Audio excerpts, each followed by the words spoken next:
Pourriez-vous faire une vidéo sur la Convention franco-américaine SVP? Je suis sûr qu'elle vous surprendra énormément, notamment l'article sur les pensions et l'article 24, que j'ai dû lire à bien des reprises pour le croire. Et oui, effectivement, aujourd'hui, on s'intéresse à la convention fiscale entre la France et les États-Unis et ses particularités, notamment lorsque vous êtes citoyen américain. Et on va voir ensemble si la France est un vrai paradis fiscal pour les citoyens américains. C'est parti.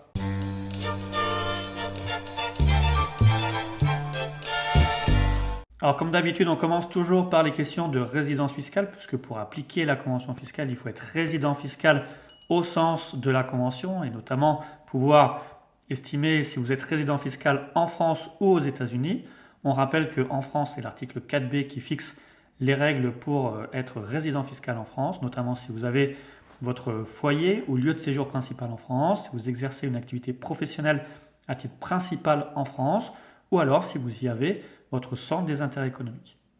Et en cas de conflit de résidence fiscale entre la France et les États-Unis, pour appliquer la convention fiscale, il faudra bien justifier que vous êtes résident des États-Unis ou de la France au sens de la convention fiscale, donc notamment en étant assujetti à un impôt, tout en sachant qu'il y a des règles spécifiques qui vont limiter la question d'être résident fiscal au sens de la convention fiscale pour la France.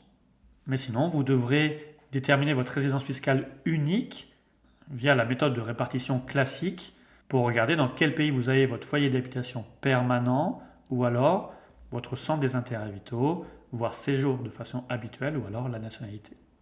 On rappelle d'ailleurs à ce titre que l'administration fiscale est attentive aux personnes qui seraient aux États-Unis mais qui pourraient rester considérées comme résidents fiscaux en France et qu'il y a de la jurisprudence en la matière qui permettent de déterminer justement dans quel pays vous auriez potentiellement votre foyer d'habitation permanent ou le centre de vos intérêts vitaux.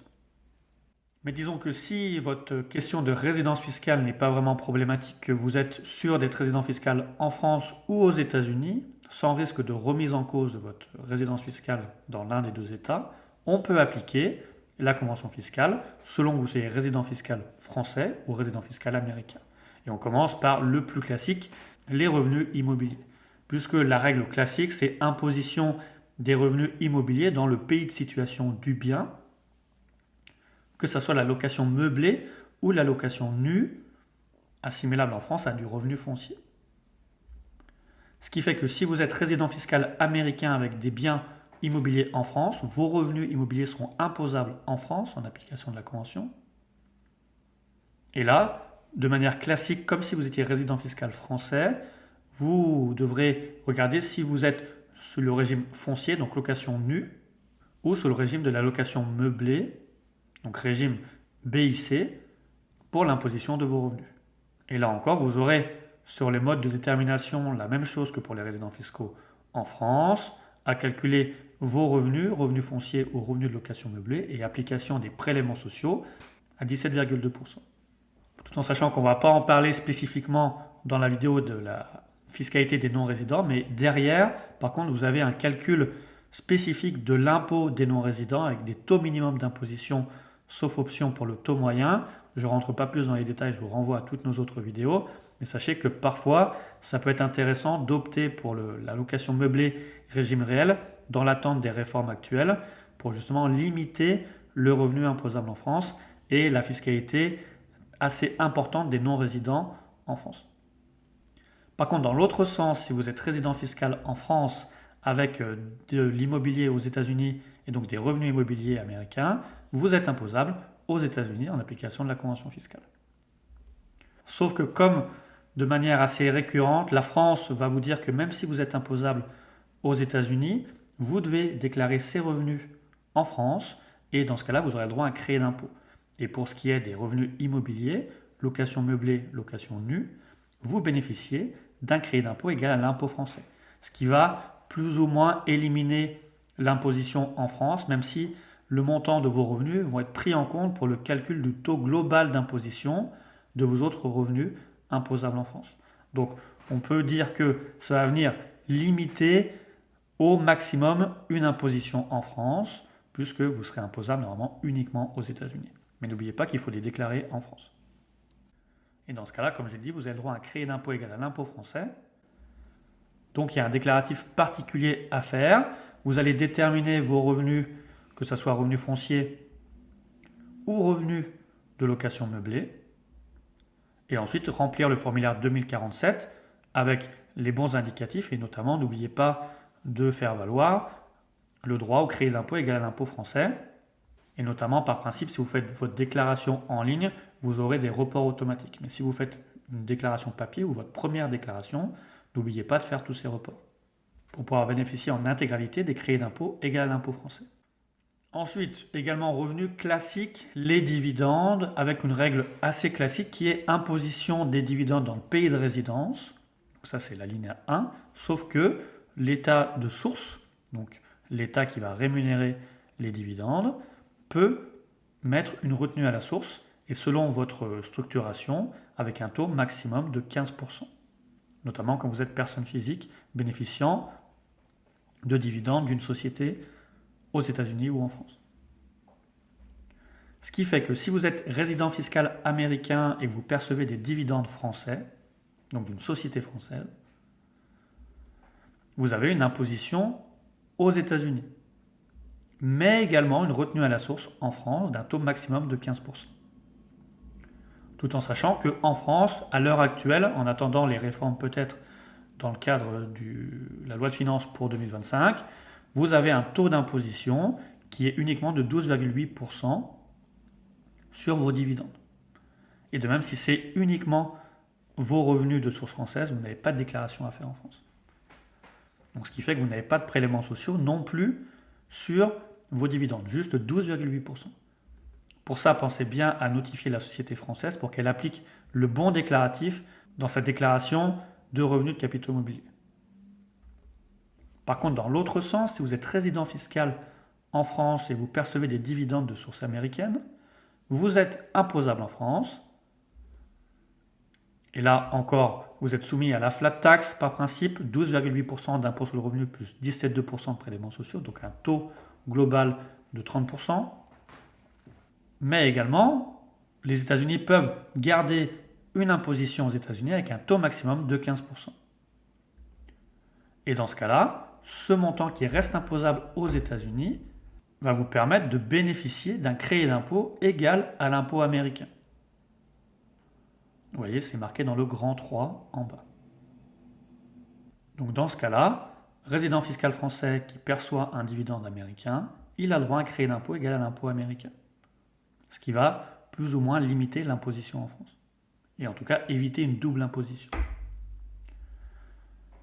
Et là, dans ce cas-là, n'oubliez pas de faire tout votre reporting sur la déclaration 2047 pour bien justifier des dividendes, du taux de retenue à la source qui a été pratiqué et pour le bénéfice de l'impôt étranger. Pensez bien à ce reporting. Par contre, si vous êtes citoyen américain, c'est là où on va reparler du paradis fiscal américain. Dans ce cas-là, il y a une spécification de la règle fiscale qui est que les revenus qui sont imposables aux États-Unis ou partiellement aux États-Unis n'ouvrent pas droit à un crédit d'impôt égal à l'impôt étranger, mais ouvrent droit à un crédit d'impôt égal à l'impôt français. Et bien sûr, il y a certaines règles à respecter, notamment du fait d'avoir rempli ses obligations au titre de l'impôt fédéral aux États-Unis. Mais par principe, effectivement, quand vous êtes résident fiscal en France et citoyen américain, vous rentrez dans ce paradis fiscal américain en France, car vous bénéficiez sur les dividendes imposables en France d'un crédit d'impôt égal à l'impôt français. Donc ce qui va éliminer une imposition en France, puisque vous êtes normalement soumis à la flat tax en France. Et là, c'est bien mentionné d'ailleurs dans la notice du formulaire 2047 pour la déclaration des revenus étrangers. Et ça a d'ailleurs été rappelé récemment par une jurisprudence du 9 février 2024. Donc à ce moment-là, pensez bien que votre reporting et votre déclaratif va être différent dans votre 2047, puisque là, vous aurez le droit à un crédit d'impôt égal à l'impôt français. Voilà déjà une première pièce qui permet de dire que la France peut être un paradis fiscal américain.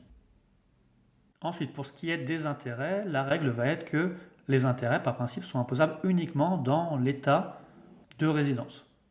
Il n'y a pas de retenue à la source qui peut être mise en place dans l'état de source des intérêts. Alors après, il faut bien suivre la définition d'intérêt comme ce qui est pour les dividendes, mais en matière d'intérêt, on a quand même une définition assez large qui permet d'englober beaucoup de ce qu'on peut considérer comme un intérêt. Ce qui fait que si vous êtes Résident fiscal américain avec un intérêt de source française, imposition uniquement aux États-Unis, pas de retenue à la source en France. Et dans le cas inverse, résident fiscal français avec des intérêts américains, imposition uniquement en France. Et donc pas de retenue à la source aux États-Unis. Et là, les intérêts, comme les dividendes, sont imposables au taux forfaitaire à la flat tax 30%. Donc là également à mentionner dans votre déclaration 2047. Et à bien reporter dans votre déclaration. Par contre, si vous êtes citoyen américain, il y a une petite spécificité également encore qui vaut au paradis fiscal des Américains en France. Parce que s'il y a une retenue à la source qui peut s'appliquer sur les intérêts, là encore, en tant que citoyen américain, vous pourriez bénéficier d'un crédit d'impôt égal à l'impôt français qui viendrait complètement éliminer la double imposition. D'ailleurs, c'est bien répété dans la notice du formulaire 2047 qui est que si vous avez des intérêts qui sont soumis à une retenue à la source aux États-Unis en application de la Convention, dans ce cas-là, en tant que citoyen américain, vous avez le droit à un crédit d'impôt égal à l'impôt français et non pas un crédit d'impôt égal à l'impôt américain, ce qui vient complètement éliminer l'imposition lorsque vous êtes à la flat tax. D'ailleurs, ça a été bien rappelé dans la jurisprudence qu'on a présentée juste avant en matière de dividendes.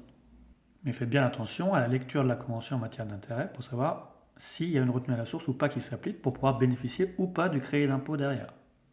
Et derrière, si vous êtes citoyen américain avec une retenue à la source aux États-Unis, vous pouvez bénéficier du crédit d'impôt égal à l'impôt français. Donc il faut ensuite suivre les règles déclaratives dans le formulaire 2047 pour bénéficier en intégralité de ce crédit d'impôt égal à l'impôt français et éliminer une double imposition.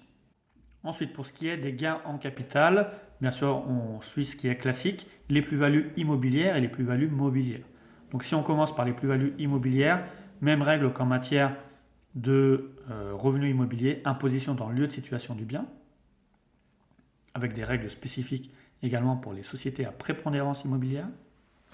Donc si vous êtes résident fiscal aux États-Unis et que vous faites une cession d'un bien immobilier en France, vous avez une imposition en France. Et là, par principe, vous êtes soumis au taux de 19% plus 17,2% de prélèvements sociaux. Vous pourrez bénéficier des exonérations qui sont applicables pour la plupart du temps aux résidents fiscaux, notamment pour les abattements pour durée de détention, en sachant qu'il y a des exonérations spécifiques aux non-résidents sur lesquelles il faudra regarder si vous êtes éligible ou pas et si vous pouvez appliquer ces exonérations en étant résident fiscal aux États-Unis. Je ne rentre pas plus dans les détails, je vous laisserai regarder si jamais vous êtes dans ce cas-là, puisqu'on a fait déjà plusieurs vidéos sur le sujet. Par contre, si vous êtes résident fiscal en France avec un bien aux États-Unis, là c'est une imposition aux États-Unis. Mais là encore, vous le savez, la France veut que vous déclariez ces revenus également en France, et là vous donnera droit sur ces montants à un crédit d'impôt égal à l'impôt payé aux États-Unis. Donc on ne va pas éliminer complètement l'imposition, potentiellement, puisque vous aurez une imposition aux États-Unis et aussi en France, et derrière l'impôt que vous avez payé aux États-Unis va venir en diminution de l'impôt à payer en France. Donc là, faites bien attention également à ces règles-là, notamment si vous avez une belle exonération aux États-Unis sur la cession de vos biens. Parce que potentiellement, vous pourriez vous retrouver à payer de l'impôt en France, alors que normalement, vous ne payez pas d'impôt aux États-Unis. Et par contre, pour ce qui est des plus-values de valeur mobilière, donc actions, etc., vous êtes imposable uniquement dans votre pays de résidence. Ce qui veut dire que si vous êtes résident fiscal aux États-Unis et que vous cédez des titres de société française, vous avez une imposition unique aux États-Unis. Et inversement, si vous êtes résident fiscal en France et que vous cédez des titres de société américaine, vous êtes imposable uniquement en France. Donc là, pareil, à déclarer dans votre formulaire 2047 des revenus étrangers. Par contre, encore subtilité, si vous êtes citoyen américain, effectivement, vous avez une imposition en France sur la cession de droits dans les sociétés américaines, sauf que vous pourrez bénéficier d'un crédit d'impôt égal à l'impôt français. Encore en respectant vos obligations déclaratives aux États-Unis, mais ce qui là encore va éliminer, grâce à la flat tax finalement, toute imposition en France. Et là bien sûr, pensez bien à mentionner que vous avez fait une plus-value étrangère, mais qui donne droit à un crédit d'impôt égal à l'impôt français, pour éliminer l'imposition en France. Ensuite, pour ce qui est des pensions, on a une règle spécifique qui vaut que vous avez une imposition uniquement dans le pays de source des pensions, que ce soit des pensions retraite ou de sécurité sociale. Donc, ce qui veut dire que si vous êtes résident fiscal américain et que vous percevez des pensions françaises, vous serez imposable en France via retenue à la source. Et là, ça sera à déclarer dans le formulaire 2041 et dans votre déclaration générale, et à reporter dans votre déclaration générale. Par contre, si vous êtes résident fiscal en France avec des pensions américaines, vous aurez une imposition américaine. Mais bien sûr, là encore, vous devrez les déclarer en France et vous aurez le droit à un crédit d'impôt égal à l'impôt français. Donc, ce qui va venir plus ou moins éliminer l'imposition en France, même si ces revenus américains sont pris en compte pour le taux global d'imposition de vos autres revenus, eux, imposables en France. Et là, ces revenus seront encore à déclarer, comme ils sont étrangers, sur le formulaire 2047 et à bien reporter dans les bonnes cases pour bénéficier du crédit d'impôt égal à l'impôt français. Tout en sachant qu'il y a des subtilités sur les plans épargne retraite et les cotisations que vous faites. Donc je vous laisserai regarder sur les réponses parlementaires qui ont déjà donné lieu sur la possibilité ou pas de pouvoir déduire les cotisations que vous versez à l'étranger sur ces plans retraite. Ensuite, subtilité, quand vous êtes gérant majoritaire de société en France, type SARL, vous avez une imposition unique aux États-Unis grâce à la clause autres revenus, l'article 22, c'est précisé par l'administration fiscale. Donc quand vous êtes résident fiscal américain, gérant majoritaire d'une SARL en France, vous avez une imposition uniquement sur votre rémunération de gérant aux États-Unis grâce à l'article 22 de la convention fiscale. Donc on a vu à peu près les revenus les plus classiques. Bien sûr, il y a des subtilités également en matière de redevances, parce que là encore, il y a une subtilité pour les citoyens américains. Également, il y a des règles spécifiques pour les artistes et sportifs, notamment par rapport au niveau de rémunération qu'ils vont avoir sur l'année d'imposition. Et enfin, n'oubliez pas qu'il y a des règles spécifiques en matière d'impôt sur la fortune immobilière. Également que si vous revenez en France, il y a les règles aussi d'impatriation qui vous permettent potentiellement d'être exonéré en partie sur votre rémunération française ou pour activité à l'étranger, potentiellement aux États-Unis. Et également, dans cette convention, il y a des règles spécifiques sur les partnerships qu'on va détailler dans une autre vidéo parce que c'est beaucoup plus complexe et on a besoin de bien prendre le temps pour regarder tous les revenus qui proviennent de partnerships français ou américains. Donc on vous remercie d'avoir suivi cette vidéo. Nous, on reste à votre disposition pour répondre à vos questions en commentaire et pour vous former et informer en fiscalité. Merci, à bientôt.